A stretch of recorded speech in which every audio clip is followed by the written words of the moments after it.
ทวีปอเมริกาใต้มักจะถูกจดจำในภาพของความผันผวนทางเศรษฐกิจอัตราเงินเฟ้อปัญหาความเหลื่อมล้ำและอิทธิพลของแก๊งค้ายาเสพติดแต่ท่ามกลางแผ่นดินอันท้าทายนี้มีประเทศเล็กๆประเทศหนึ่งที่มีประชากรเข้าถึงการศึกษาและพลังงานสะอาดได้เกือบทั้งหมดเป็นชาติแรกในโลกที่ทำให้กัญชาถูกกฎหมายเพื่อตัดท่อน้ำเลี้ยงอาชญากรและแยกศาสนาออกจากรัฐอย่างเด็ดขาดจนถึงขั้นเปลี่ยนชื่อเทศกาลคริสต์มาสผู้นำประเทศยังปฏิเสธทำเนียบอันหรูหราขับรถยนต์คันเก่าและบริจาคเงินเดือนเกือบทั้งหมดให้การกุศลความลับที่เปลี่ยนดินแดนแห่งนี้ให้กลายเป็นสวิตเซอร์แลนด์แห่งอเมริกาใต้ที่มีความโปร่งใสและก้าวหน้าที่สุดในภูมิภาคคือเรื่องราวของอุรุกวัยที่จะเปลี่ยนมุมมองต่อคำว่าความมั่งคั่งไปอีกหนึ่งความหมายได้เลยไปติดตามกันครับ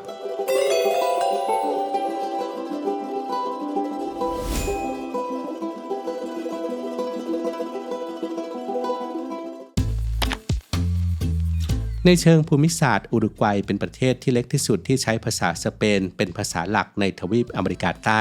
ถูกขนาบข้างด้วยบราซิลและอาร์เจนตินาด้วยประชากรประมาณ 3.4 ถึง 3.5 ล้านคนแม้จะมีขนาดเล็กแต่อุรุกวัยคือยักษ์ใหญ่ในมิติของการพัฒนาสังคมและการเมืองด้วยขนาดพื้นที่ประมาณ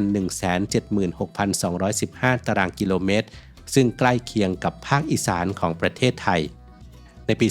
2024 ดัชนีการรับรู้การทุจริตจากองค์กรเพื่อความโปร่งใสนานาชาติจัดให้อุรุกวัยเป็นประเทศที่โปร่งใสและปลอดคอร์รัปชันที่สุดในทวีปอเมริกาเหนือและใต้ทำคะแนนแซงหน้าสหรัฐอเมริกาไปได้ประชากรเกือบ 2 ล้านคนอาศัยกระจุกตัวอยู่ในเมืองหลวงมอนเตวิเดโอซึ่งมีความปลอดภัยและคุณภาพชีวิตที่ยอดเยี่ยมมีอัตราการรู้หนังสือเกือบ 99%โครงสร้างทางสังคมที่แข็งแกร่งนี้มีรากฐานจากประวัติศาสตร์และการสร้างชาติที่แตกต่างจากประเทศอื่นในยุคอาณานิคมจักรวรรดิสเปนมองข้ามอุรุกวัยไปนานนับศตวรรษเนื่องจากไม่มีเหมืองทองคำหรือเงินเหมือนเปรูหรือโบลิเวียทำให้อุรุกวัยรอดพ้นจากการจัดตั้งระบบกดขี่แรงงานทาสสังคมจึงเริ่มต้นจากการเป็นชนชั้นกลางบนท้องทุ่งปศุสัตว์ที่มีความเท่าเทียมกันความเท่าเทียมถูกยกระดับในยุคของประธานาธิบดีโฮเซบัตเยอิออโดเนสช่วงต้นศตวรรษที่ 20เขาปฏิรูปประเทศให้เป็นรัฐสวัสดิการแห่งแรกของทวีปนำเสนอนโยบายที่ล้ำหน้ากว่าชาติตะวันตกเช่นการกำหนดชั่วโมงทำงาน8ชั่วโมงต่อวันการตั้งระบบบำนาญยกเลิกโทษประหารชีวิตและให้สิทธิสตรีในการขอหย่าร้างซึ่งในเวลานั้นหลายประเทศในยุโรปยังไม่อนุญาตให้สตรีมีสิทธิหย่าร้างได้อย่างอิสระรัฐบาลอุรุกวัยยังดำเนินนโยบายแยกศาสนาออกจากรัฐหรือกระบวนการรัฐคารวาสในปี 1919 มีการเปลี่ยนชื่อเทศกาลทางศาสนาเพื่อลดทอนอิทธิพลของศาสนาในพื้นที่สาธารณะเปลี่ยนวันคริสต์มาสเป็นวันครอบครัวและเปลี่ยนสัปดาห์ศักดิ์สิทธิ์ของชาวคริสต์เป็นสัปดาห์ท่องเที่ยวนโยบายนี้หล่อหลอมให้อุรุกวัยกลายเป็นชาติที่เปิดกว้างและมีสิทธิมนุษยชนก้าวหน้า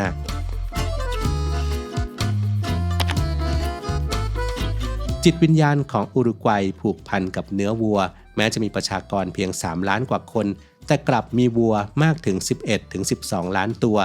สัดส่วนของวัวต่อมนุษย์อยู่ที่4:1อุตสาหกรรมปศุสัตว์นี้สืบทอดมาจากวัฒนธรรมเกาโชหรือคาวบอยแห่งทุ่งหญ้าอเมริกาใต้ทำให้อุรุกวัยบริโภคเนื้อวัวต่อหัวสูงเป็นอันดับ2ของโลกเฉลี่ย53กิโลกรัมต่อคนต่อปี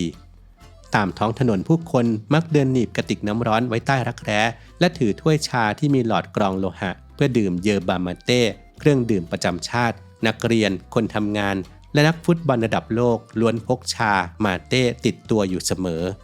อิทธิพลจากผู้อพยพชาวอิตาลีสร้างวัฒนธรรมวันกินยอกกี้ทุกวันที่29ของเดือนซึ่งเป็นวันก่อนเงินเดือนออกผู้คนนิยมทำพาสต้ามวลมันฝรั่งราคาถูกรับประทานเพื่อประหยัดค่าใช้จ่ายและมักสอดเหรียญเงินไว้ใต้จานเพื่อเป็นเคล็ดดึงดูดโชคลาภสำหรับที่อาศัยบ้านเรือนส่วนใหญ่ในเมืองตากอากาศริมทะเลและชนบทจะไม่มีการใช้เลขที่บ้านโดยชาวอุรุกวัยนิยมตั้งชื่อบ้านเพื่อระบุตำแหน่งแทนนอกจากนี้เพลงชาติของอุรุกวัยยังได้รับการบันทึกว่าเป็นเพลงชาติที่ยาวที่สุดในโลกโดยมีความยาวถึง105ห้องเพลงใช้เวลาบรรเลงนานถึง 5-6 นาทีจนในการแข่งขันกีฬาต้องตัดให้เหลือเพียงท่อนแรก ผ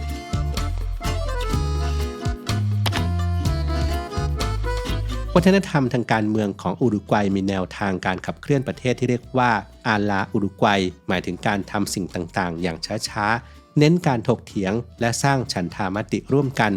การเปลี่ยนแปลงกฎหมายสำคัญต้องผ่านการพิจารณาในรัฐสภาและมักจบลงด้วยการทำประชามติ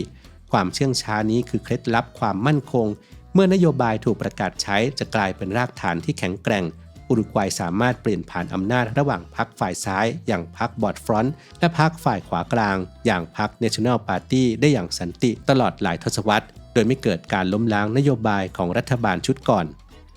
เสถียรภาพทางการเมืองทำให้อุรุกวัยกล้าออกนโยบายที่ตรงไปตรงมาในปี 2013 อุรุกวัยเป็นชาติแรกในโลกที่ทำให้กัญชาถูกกฎหมายเต็มรูปแบบเพื่อดึงตลาดกัญชาออกจากมือแก๊งค้ายาเสพติดโดยรัฐเข้ามาควบคุมการผลิตและจัดจำหน่ายเองในมิติสุขภาพรัฐบาลออกกฎหมายห้ามร้านอาหารวางขวดเกลือซอสมะเขือเทศหรือมายองเนสไว้บนโต๊ะอาหารเพื่อต่อสู้กับสถิติโรคความดันโลหิตสูงลูกค้าจะต้องร้องขอจากพนักงานเท่านั้นซึ่งเป็นกุศโลบายเชิงจิตวิทยาที่ช่วยลดการบริโภคโซเดียมโดยเริ่มต้นจากการเป็นเทศบัญญัติระดับท้องถิ่นที่บังคับใช้ในเมืองหลวงมอนเตวิเดโอในปี 2013 และ 2014 และขยายไปยังบางพื้นที่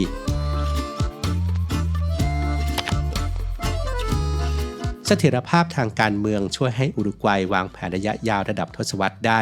ในปี 2005 อุรุกวัยพึ่งพาน้ำมันนำเข้าสูงถึง 55% ในการผลิตไฟฟ้าเมื่อเผชิญภัยแล้งเขื่อนผลิตไฟฟ้าไม่ทำงานทำให้สูญเสียเงินมหาศาลไปกับการนำเข้าน้ำมันดิบ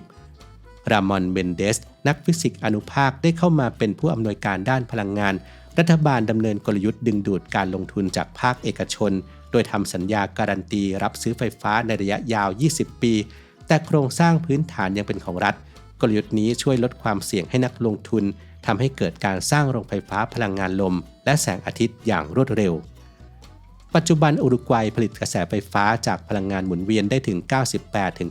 98-99% มาจากพลังงานน้ำลมชีวมวลและแสงอาทิตย์ทำให้อุรุกวัยหยุดนำเข้าไฟฟ้ากลายเป็นผู้ส่งออกพลังงานสะอาดและดึงดูดกลุ่มทุนระดับโลกให้เข้ามาตั้งศูนย์ข้อมูลมูลค่ามหาศาลด้านการศึกษาอุรุกวัยเริ่มโปรเจกต์ซีบานแจกแล็ปท็อปให้เด็กนักเรียนและครูทุกคนฟรีใช้งบประมาณไม่ถึง 5% ของงบการศึกษาชาติช่วยลดความเหลื่อมล้ำทางดิจิทัลปัจจุบันมีการนำเทคโนโลยีปัญญาประดิษฐ์เข้ามาสอนเด็กนักเรียนกว่า 80,000 คน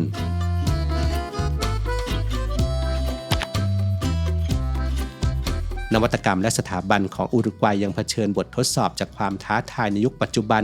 ในด้านสิ่งแวดล้อมอุรุกวัยได้รับผลกระทบจากการเปลี่ยนแปลงสภาพภูมิอากาศช่วงปี 2022 ถึง 2023 ประเทศเผชิญวิกฤตภัยแล้งรุนแรงแหล่งกักเก็บน้ำจืดหลักแห้งขอดเหตุการณ์ลักษณะนี้สอดคล้องกับปรากฏการณ์ลานีญาที่ทำให้ปริมาณฝนลดลงอย่างต่อเนื่องในภูมิภาคอเมริกาใต้รัฐบาลต้องสูบน้ำกร่อยจากปากแม่น้ำริโอเดลาพลาตาเข้ามาผสมในระบบน้ำประปาประชาชนในเมืองหลวงต้องใช้น้ำประปาที่มีรสเค็มจัดหลายเดือนสะท้อนให้เห็นว่าโครงสร้างพื้นฐานยังคงเปราะบางต่อธรรมชาติในมิติความโปร่งใสภาพลักษณ์ของประเทศถูกท้าทายในปี 2022 ด้วยคดีอื้อฉาวระดับชาติอเลฮันโดร อัสเตเซียโนอดีตหัวหน้าบอดี้การ์ดส่วนตัวของประธานาธิบดีถูกจับกุมข้อหาลักลอบทำหนังสือเดินทางปลอมเอื้อประโยชน์ให้พลเมืองรัสเซียนอกจากนี้ยังมีกรณีอนุมัติหนังสือเดินทางให้แก่เซบาสเตียนมาเซตราชายาเสพติดระดับภูมิภาคขณะถูกคุมขังอยู่ในดูไบทันทีที่เรื่องปรากฏกระบวนการยุติธรรมได้เข้ามาดำเนินคดีและสั่งจำคุกผู้กระทำผิดสถาบันตรวจสอบที่เข้มแข็งจึงเป็นกลไกสำคัญในการรักษาความโปร่งใสของประเทศหัวใจของอุรุกวัยสะท้อนผ่านชีวิตของอดีตผู้นำโฮเซเปเป้มูฮิกาประธานาธิบดีคนที่ 40ในอดีตเขาเคยเป็นกบฏฝ่ายซ้ายตูปามารอสถูกตำรวจยิงถึง 6 นัดและติดคุกในช่วงเผด็จการทหารยาวนานกว่า 13 ปีโดยกลุ่มตูปามารอสเป็นขบวนการกองโจรเขตเมืองที่ปฏิบัติการในช่วงทศวรรษที่ 1960 ถึง 1970 มูฮิกาถูกขังเดี่ยวในหลุมมืดจนเกิดภาวะจิตหลอนต้องรักษาสติด้วยการสนทนากับแมลงและหนูในห้องขังเมื่อได้รับอิสรภาพและก้าวขึ้นสู่จุดสูงสุดของประเทศเขากลับเลือกใช้ชีวิตด้วยความสมถะเขาปฏิเสธทำเนียบประธานาธิบดีอาศัยอยู่ในฟาร์มดอกเบญจมาศของภรรยา ขับรถยนต์ Volkswagen Beetle ปี 1987 ไปทำงานบริจาคเงินกว่า 90% ให้คนยากไร้และมีสุนัข3ขาชื่อมานูเอล่าเป็นเพื่อนสนิทมูฮิก้าปฏิเสธฉายาประธานาธิบดีที่ยากจนที่สุดในโลกโดยระบุว่าคนจนคือคนที่ทำงานเพียงเพื่อรักษาวิถีชีวิตอันแสนแพงและต้องการอะไรที่มากยิ่งขึ้นอยู่ตลอดเวลาการลงทุนในมนุษย์และความเข้มแข็งของสถาบันคือสิ่งที่ทำให้อุรุกวัยได้รับการขนานนามว่าเป็นสวิตเซอร์แลนด์แห่งอเมริกาใต้และปัจจุบันอุรุกวัยยังมีรายได้มวลรวมประชาชาติต่อหัวหรือ GNI per capita อยู่ในระดับสูงที่สุดในทวีปอเมริกาใต้อีกด้วย CBD Sleep Gummies มีส่วนผสมจากแอลกลูตามีนซึ่งช่วยกระตุ้นการหลั่งโกรทฮอร์โมนครับเพื่อช่วยให้ร่างกายนั้นได้ซ่อมแซมตัวเองอย่างเต็มที่ขณะหลับผลิตภัณฑ์นี้เป็นทางเลือกจากธรรมชาติสำหรับผู้ที่ต้องการหลีกเลี่ยงยานอนหลับและไม่ส่งผลกระทบต่อการตื่นตัวในเช้าวันถัดไปและจากประสบการณ์ผู้ใช้ที่มักจะตื่นกลางดึกแล้วนอนต่อไม่ได้ก็พบว่าหลังจากใช้ผลิตภัณฑ์แล้วแม้จะยังมีการตื่นบ้างแต่ก็สามารถกลับไปนอนหลับต่อได้ง่ายขึ้นมากครับแล้วทุกคนล่ะครับคิดว่าตัวเองเป็นสายไหนนอนยากหรือว่าตื่นกลางดึกบ่อยกว่ากันมาร่วมแชร์ประสบการณ์ผ่านคอมเมนต์ได้เลยครับ